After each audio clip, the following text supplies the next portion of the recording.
Aujourd'hui, on va vous montrer comment réussir la mise en eau de son aquarium. C'est parti! On va commencer par verser du substrat puis du sable dans le fond de l'aquarium. Il est important de mettre une bonne couche de substrat si vous choisissez d'intégrer des plantes naturelles, car cela va permettre aux plantes de bien s'enraciner et apporter les nutriments nécessaires à leur croissance. Je vous conseille de rincer le sable avant de l'intégrer dans l'aquarium. Celui-ci peut contenir des poussières ou des colorations qui viendraient à troubler votre eau. Puis, on passe au montage de l'aquarium avec les plantes et les décorations. On privilégie les plantes naturelles pour un meilleur équilibre de l'eau, mais aussi apporter une oxygénation suffisante et également créer des cachettes pour nos poissons. C'est maintenant l'heure de la filtration avec un filtre interne ou externe selon la taille de l'aquarium. Le filtre sert à équilibrer le bac, à retirer la plupart des déchets et donc à avoir une eau la plus cristalline possible.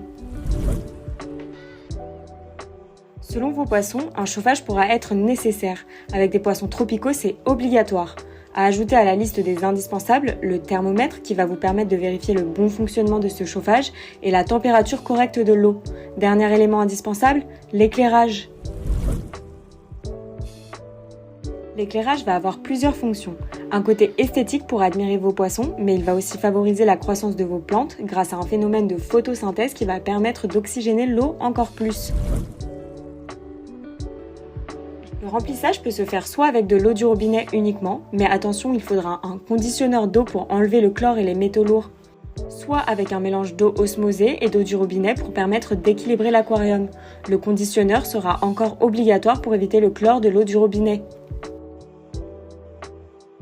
Lors du remplissage, je vous conseille de mettre un bol ou bien une assiette dans le fond de l'aquarium afin de casser le jet d'eau et éviter que celui-ci ne vienne à renverser le décor.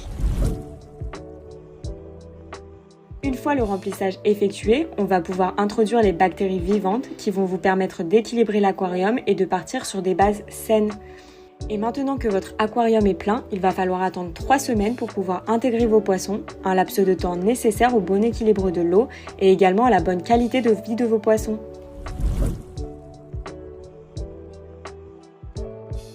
Il est fortement conseillé de tester l'eau de votre aquarium régulièrement et surtout lors du démarrage au bout de 3 semaines. Animalis peut vous faire les tests gratuitement en magasin. Vos tests sont positifs, on peut donc intégrer les premiers poissons.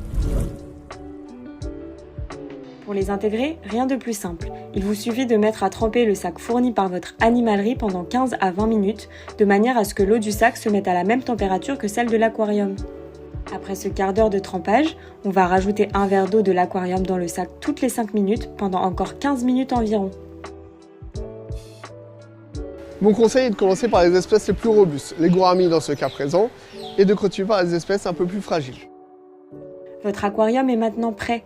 Vos poissons peuvent vivre dans une parfaite harmonie dans le décor que vous avez choisi.